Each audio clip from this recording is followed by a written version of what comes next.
I'd like to call the Macomb City Council to order, please. If you'd please stand and join me in the Pledge of Allegiance.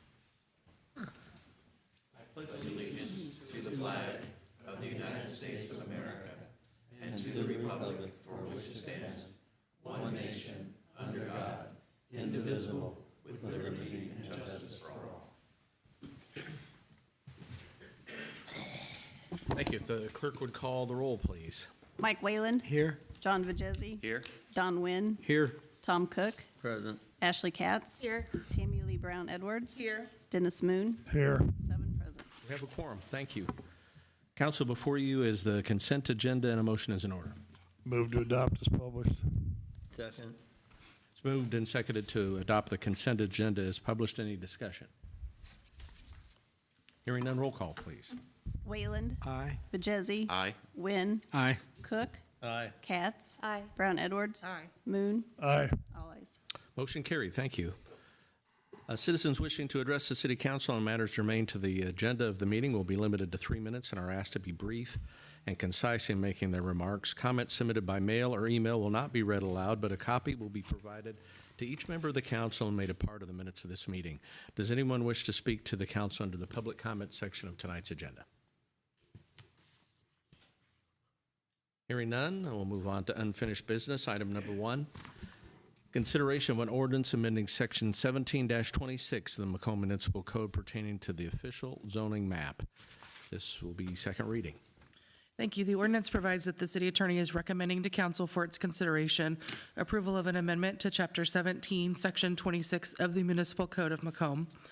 The city has the authority to adopt those amendments pursuant to the Illinois Municipal Code, and council would find that it is in the best interest of the city to amend Chapter 17, Section 26 as set forth in Exhibit A. Exhibit A provides that the official zoning map, which shall include the contiguous unincorporated area within 1.5 miles of the corporate city limits, would be amended, adopted by ordinance, and published annually in accordance with the provisions of the Illinois Municipal Code. The map as published would include all amendments, changes, or modifications made in the prior calendar year, and copies of that map could be obtained for the cost of $25. Thank you. Let us stand a second reader. We would note that there is a copy of Exhibit A on display here in the council chambers. Does anyone,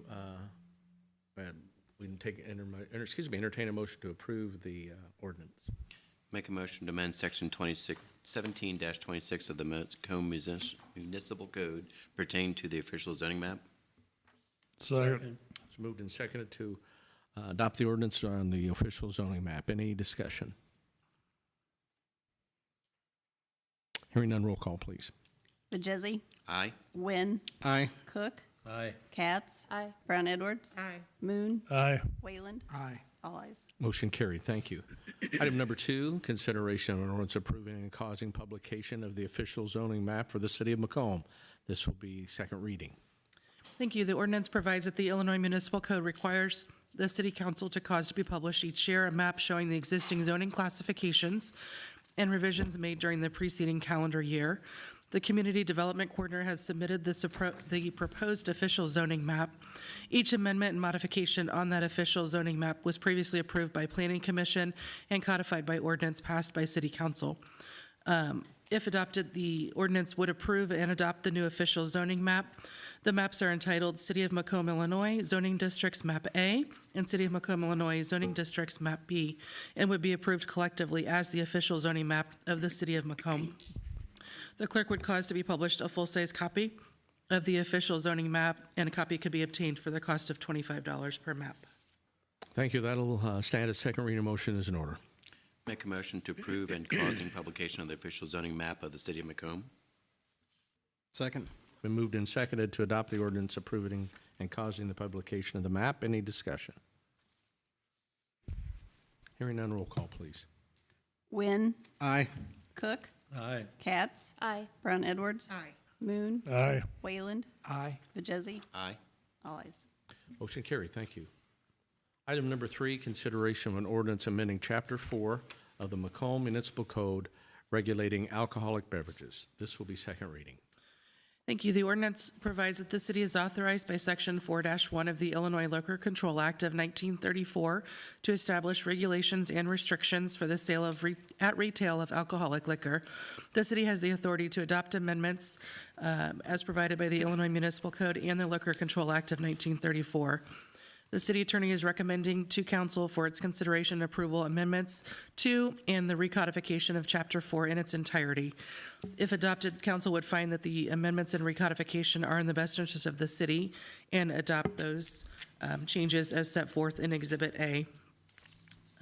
Exhibit A is quite lengthy.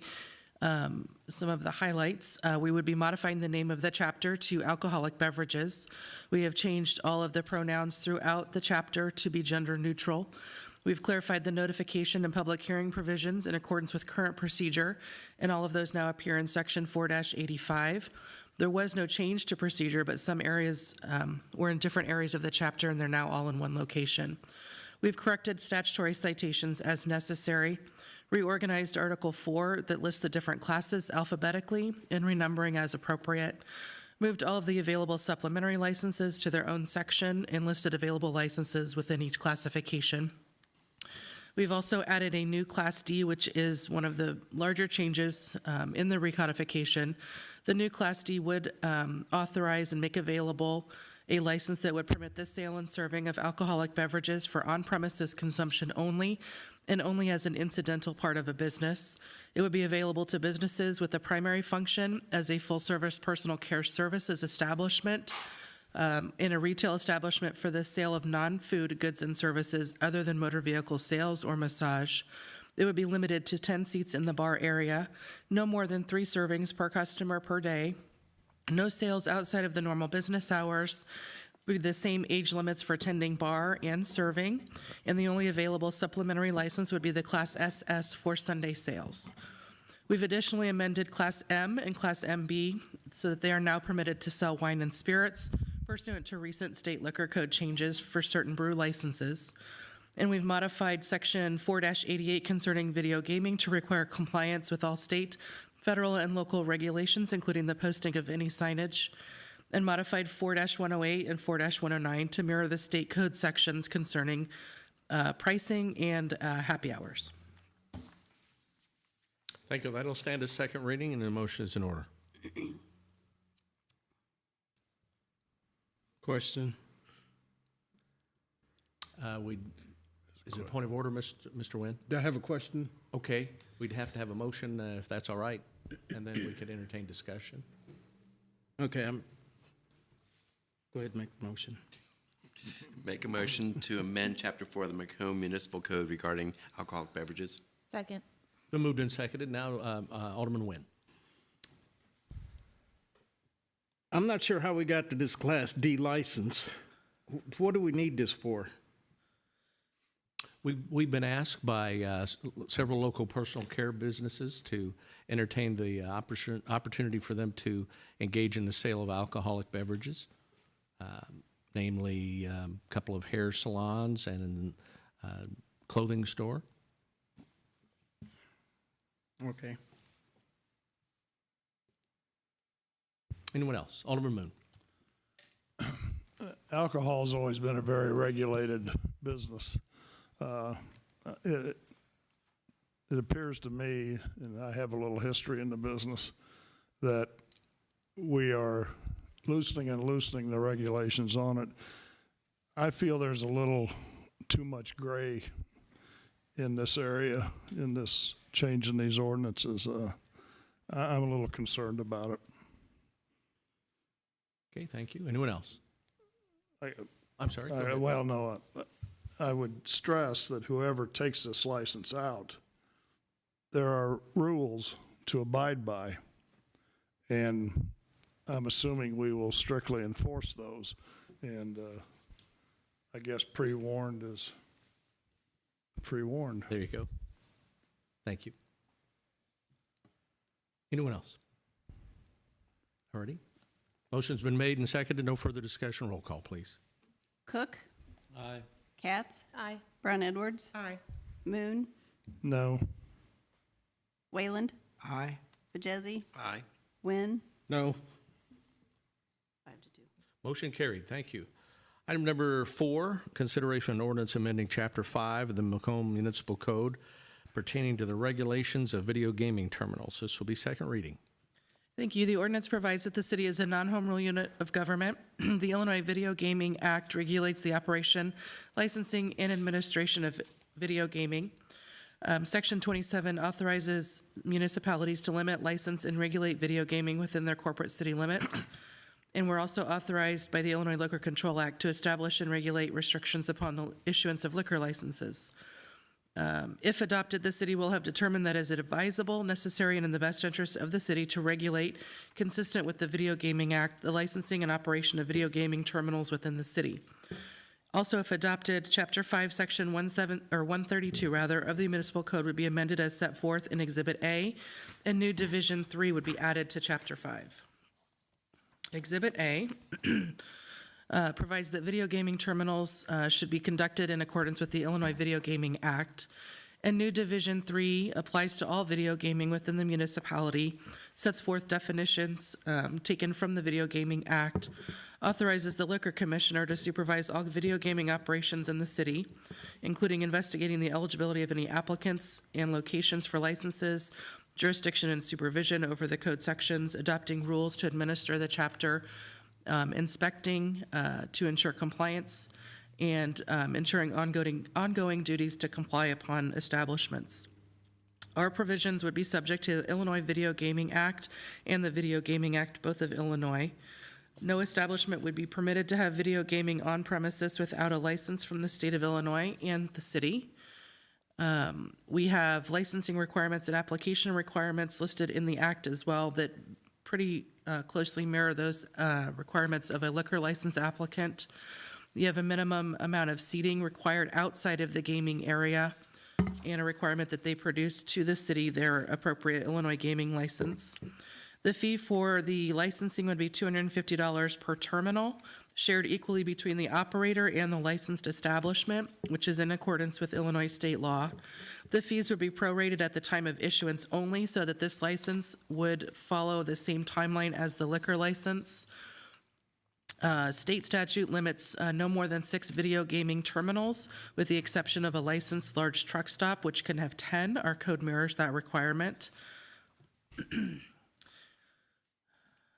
And any liquor licensee that may violate this act would also be subject to having their liquor license revoked as well as their gaming license. Very good. That'll stand as second reading. Motion is in order. Move to adopt. Second. It's been moved and seconded to adopt the ordinance amending the video gaming terminal regulations. Any discussion? Hearing none, roll call, please. Katz. Aye. Brown Edwards. Aye. Moon. Aye. Wayland. Aye. Vajezi. Aye. Wynn. Aye. Cook. Aye. All ayes. Motion carried. Thank you. Item number 5, consideration of an ordinance authorizing the sale of certain personal property, including equipment and vehicles owned by the city of Macomb. This will be second reading. Thank you. The city of Macomb does have the authority pursuant to the Illinois Municipal Code to dispose of municipally owned personal property that is no longer necessary, useful, or beneficial to retain. The Illinois Municipal Code authorizes disposition in one of the 3 ways listed in the statute. It requires a simple majority approval of council. The ordinance does list on the attachments property that, based on City Hall staff and department heads, is no longer necessary or useful or beneficial to the city to retain. And if adopted, the ordinance would authorize the mayor or his designee to sell such property by all appropriate and available means. Thank you. That'll stand as second reading, and motion is in order. Move to authorize sale of certain personal property. Second. It's been moved and seconded to authorize the sale of the surplus property for the city. I would note that there's not been any additions since the committee of the whole last week. Any other discussion? Hearing none, roll call, please. Brown Edwards. Aye. Moon. Aye. Wayland. Aye. Vajezi. Aye. Wynn. Aye. Cook. Aye. Katz. Aye. All ayes. Motion carried. Thank you. There is no other unfinished business. Under new business, item number 1, consideration of an ordinance to create a special event liquor license for Macomb Art Center Battle of the Brushes event. This will be first reading. Thank you. The Macomb Arts Center is requesting a special event liquor license be created for the Macomb Arts Center Battle of the Brushes to be held at 25 East Side Square in the city of Macomb on April 2nd, 2022 at 6:30 p.m. The license will be valid between 6:30 p.m. and 10 p.m. This is the third time that we've had this presented. The details are the same as the prior two, just had a change in date. The Art Center is a not-for-profit agency. This event is substantially the same as that held in prior years. If adopted, a special event SE liquor license would be created for the Macomb Art Center Battle of the Brushes to be held on April 2nd, 2022 at the subject property. And if not issued by that date, the ordinance would make this license null and void. Thank you. That'll stand as first reading. We would note that their petitioner is present. Ms. Nan is here from the Arts Center. And as council noted, this is the third attempt to have this event this year due to some unforeseen circumstances. And it is event date specific. That's state law. We can't amend it other than issue a new license. With that in mind, we'd ask for a motion to waive second reading for this event. Make a motion to waive second reading. Second. So moved and seconded to waive second reading. Any discussion? Hearing none. All in favor say aye. Aye. Opposed, same sign. Motion carried. We'd entertain a motion to adopt the ordinance to create the special event liquor license for the event. Make a motion to create a special event liquor license for Macomb Arts Center Battle of the Brushes event. Second. Moved and seconded to create the special event liquor license. Any discussion? Nan, do you have anything you'd like to add? Thank you all. Hopefully we will not be back. This one's going to go. Very good. All righty. Hearing no other discussion, roll call, please. Moon, Aye. Wayland, Aye. Majesi, Aye. Wynn, Aye. Cook, Aye. Katz, Aye. Brown Edwards. Aye. All ayes. Motion carried. Thank you. Item number 2, consideration to create and advertise for a permanent full-time maintenance position at Oakwood Cemetery. There is a memorandum in your packet from the Public Works Director for your review. Then a recommendation from the Public Works Committee on this particular item. We do have the sexton with us. Mike, could you come up and go over exactly what we're hoping to accomplish here?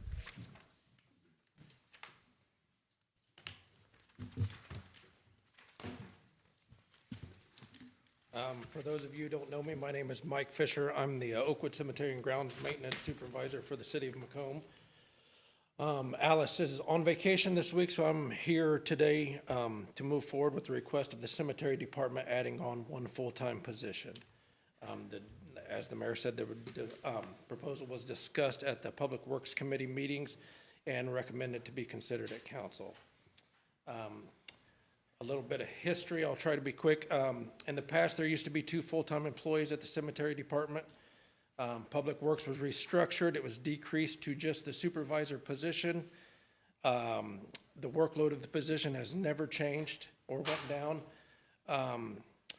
I think it was able to work in the past due to the previous supervisor's hard work and the availability we had at that time to hire and get applicants.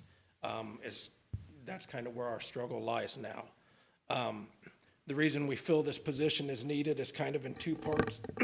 Firstly, again, the lack of seasonal applicants that we receive. This has been an ongoing issue for 3 to 4 years, a steady spiral downhill. People applying for the jobs, willing to do work, the hours they're available to work. Under normal past situations, we would have the full-time position and up to 8 seasonal people working 30 to 40 hours a week. The last few years, 2-3 years, we've struggled to get 3 to 4 to do that. I don't see this year changing. We rely a lot on the already shorthanded operations department for help, which they're always obliged and willing to do, but it takes them away from street repairs and other issues that they need to do. We are looking at different ways to improve hiring. Hiring more people, splitting shifts instead of one person working an 8-hour shift, maybe breaking it up where we have somebody in the morning, somebody in a mid-afternoon shift, somebody in the evening, whatever we have to do to cover the shifts. We have reached out to the guidance department at the high school for them to spread the word and post on their bulletin boards about any high school students looking for any type of summer employment. The only kind of issue with that route is just kind of the availability. A lot of them are in school until the end of May and back in school in August, and sports and other activities, and it's just kind of a scheduling thing. So far, kind of where we are, I've received 23 applications so far this year. I have called over half of them. Most of them not answering a call or returning a call. I have had a couple interviews. I have hired 2 people. One is a returning employee from last year, and one is a new hire. Just a little bit of a backstory. Last Thursday, I had interviews scheduled, 1, 2, and 3 o'clock in the afternoon, and all 3 were no call, no shows. That's kind of the basic part as far as staffing. Secondly, and I feel this is very important, is to have a backup person to my position. Currently, there is not one person within the city that is a full backup to the cemetery sexton position. There is one individual that is trained on some of the office portion of the job, but they are not fully rounded on everything that the job has to do. They are unable to dig graves, certain aspects of the job. My kind of worry with that going forward is it leaves, I feel, the city vulnerable to what we do takes a lot of pride and a lot of hard work, and there's a lot of thought that goes into it, and somebody filling in on occasion leaves the room for a mistake. And when we're dealing with burying people's loved ones and grieving families, and I just think that's a risky place to be. The full-time position would be completely trained on every aspect of the job. They'd be reliable on a daily basis. They would work with the crew at times. They would be able to cover the office. They would be able to cover the digging a grave, running the equipment, any aspect of the job. A lot of time in the winter months now, I am the only one at the cemetery. Brings up a little bit of a safety concern, being the only one there. Snow removal. If I'm out in the shop doing maintenance on a piece of equipment, laying underneath the truck, out in any grounds on a piece of equipment, something would happen. There's nobody to call for help, nobody for anything. Again, as far as me being there by myself in the afternoons, if I'm doing office work, if I'm preparing for this meeting, any type of budget stuff, then there's no other work getting accomplished anywhere within the city or the grounds.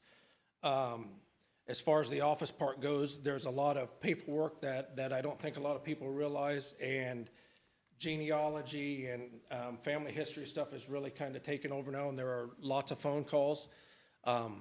Some of them 5-minute calls, some of them 45-minute calls. That takes up a lot of my time.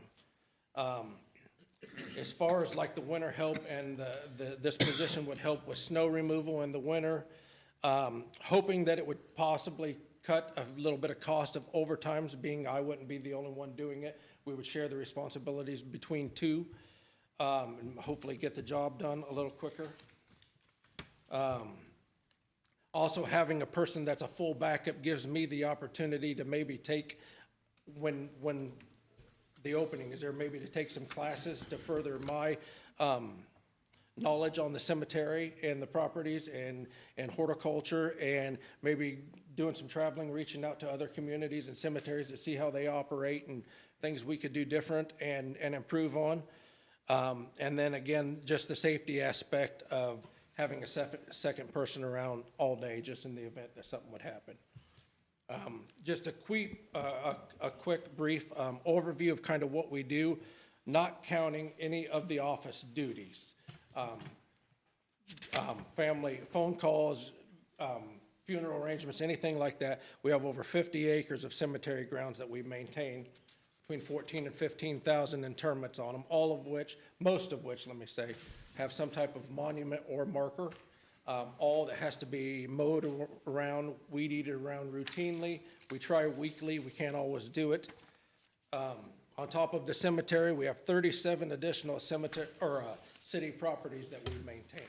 Some of them are quick, some of them are very time consuming. We try to do as much of our own maintenance in-house as possible if we have staff and time, just to save on costs. That's not counting any other side requests that we might get asked to do from another department that's not part of our normal operating day.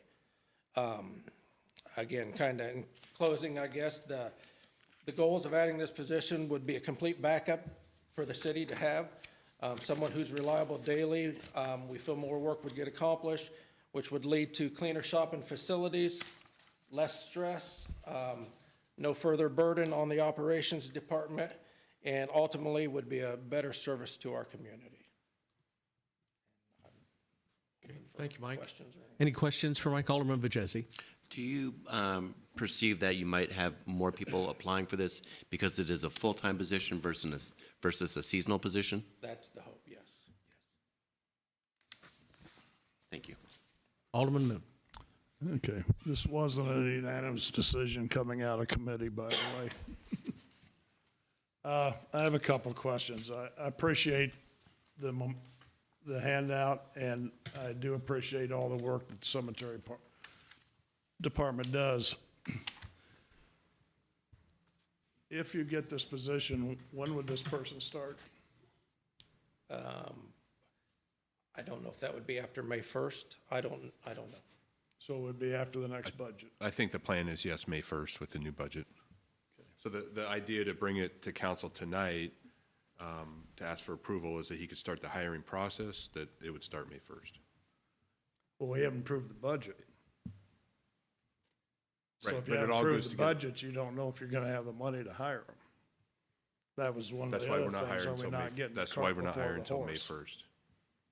I'm not sure this presentation should have been made after the budget was approved, or the same night of. In the memo, the comment was made, to offset the portion of the increased salary commitment, fewer seasonal employees will be hired. Do you know what that number is? Looking at 2. I don't have I will have to get back to you on the exact money totals, but 2 seasonal employees is what we're thinking. The 1 full-time employee would take the place of 2 seasonal employees. Okay, so in the past, you've asked for as many as 8. Yep. So are you talking about 6? No, we would be 1 down. We would still hope to get 6 and then have the full-time. So in a sense, be 1 less than the full 8.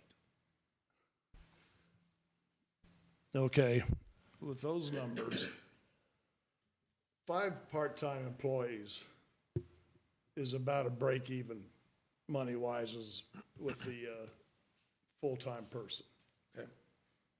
So if you maintain 8 or more, now it's costing us more money.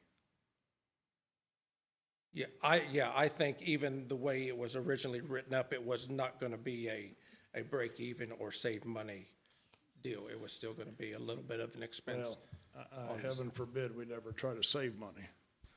I fully appreciate the predicament you're in, because you have been charged with a lot of work to do. So maybe the thing on our part is to find a way to staff that so you can get the work done. This concerns me. If you reduce the part-time help, are you really going to have enough hours to get in the peak of your season, the summer months, spring, fall, done with the reduced number of men? Because all we've heard is you can't fulfill the temporary positions. Right. So, we only allow 99 hours by the part-time help. 999 hours. And if you have 5, that's 49, just shy of 5,000 hours they can work.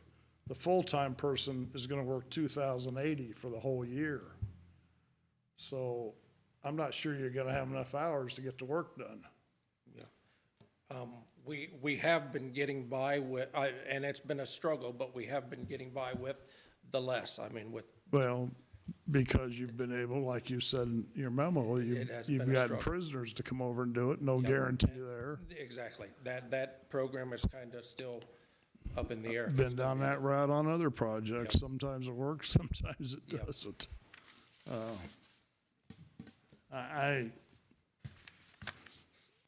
I think people figured out I'm all about trying to save money, and as opposed to expanding the force and everything, I don't know. It concerns me. I do think we kind of get the cart before the horse too many times. I don't think this should even been here until the budget was approved. That's my personal opinion about that part of it. This part-time person, or this full-time person at the entry level is $64,300, so. And we know that'll go up. We know minimum wage will go up, but not, I don't think if you take the step increases and the COLA increases, this person will increase their wage more than the part-time. $1 an hour for the next 2 or 3 years would cost us. Just my thoughts. Thank you. Just for clarification, that 64,000 is all in including benefits. That's not a. That's right. That's not a That's wage. right. Sorry. And then, But it's still Mike, for a point of clarification, I think I heard you say 15,000 to 20,000 internments. It's 14 to 15,000 is kind of where we stand with our internments. okay. That's not 100. Pardon me? That's not 1,400 No, a year. 14. No, no. No, in total. Okay, gotcha. Those are I'm there sorry. now. I heard Total. internments per I was year. gonna No, All no, right. no. No problem. Thank goodness. No. Appreciate that. And I think if I remember the discussion from the Public Works Committee, one of the additional reasons for getting this at this stage was to allow the person to get hired at the beginning of the season rather than putting this off until June or maybe mid-June or later. Yes. Okay, thank you. Anyone else? Alderman Brown Edwards. Yes. I appreciate your memo, and I also appreciate that Public Works has decided, or the cemetery, to hire or at least schedule creatively to make it the hours more available for people who may have hours that vary. My question to you is, did you say in the past there were 2 full-time positions and you were able to maintain 8 Years ago, seasonal? there used to be 2 full-time positions within the cemetery department. And there were still 8 seasonal? I don't know the number of seasonal workers then. I don't have that exact number, no. Okay, all right, thank you. Yep. Thank you. Alderman Moon. I just want to get one more dig in this. Your workload, you can thank us as we acquire more and more Oh, yeah. Wait, pocket parks, the 30 free pocket parks. the 37 was not even including the 2 new ones for this coming year, yes. And that's got nothing to do with you. Right, because the Park District has committed to help maintain some of those, so thank you. Anyone else? Alrighty. We then entertain a motion to approve the addition to the cemetery staff.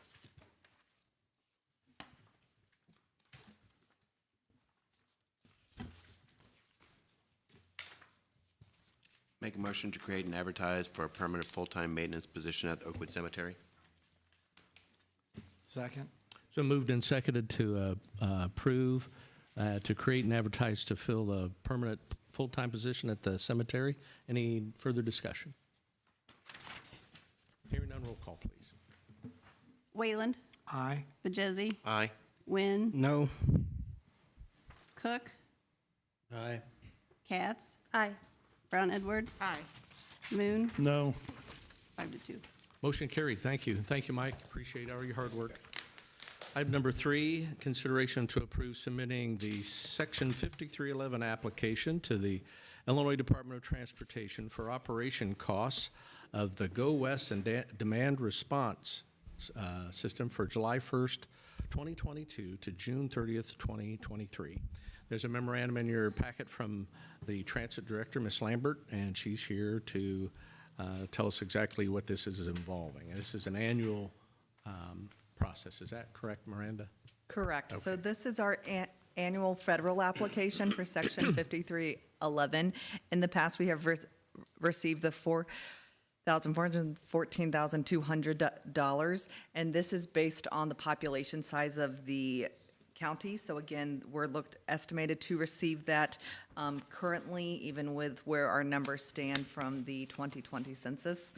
And that will go towards our overall operation cost. And what is beneficial about this grant is that it does become a match funding source for our Downstate Operating Assistance Program grant as well. Very good. We entertain a motion to approve the submission of the 5311 application. Move to adopt. Second. Moved and seconded to approve the submission of the application. Any discussion? Hearing none, roll call, please. Vajezzi, Aye. Wynn, Aye. Cook, Aye. Katz, Aye. Brown Edwards, Aye. Moon, Aye. Wayland, Aye. all ayes. Motion carried, thank you. Item number 4, consideration to approve submitting a fiscal year 2023 Downstate Operating Assistance Program application to the Illinois Department of Transportation for operation costs of Go West and the Demand Response System, again, from July 1st, 2022 to June 30th, 2023. There's a memorandum in your packet from Ms. Lambert. And Miranda, could you go over this for us, please? Yes, so this is going to be another annual grant that MCPT receives. This is our Downstate Operating Assistance Program that comes from the state.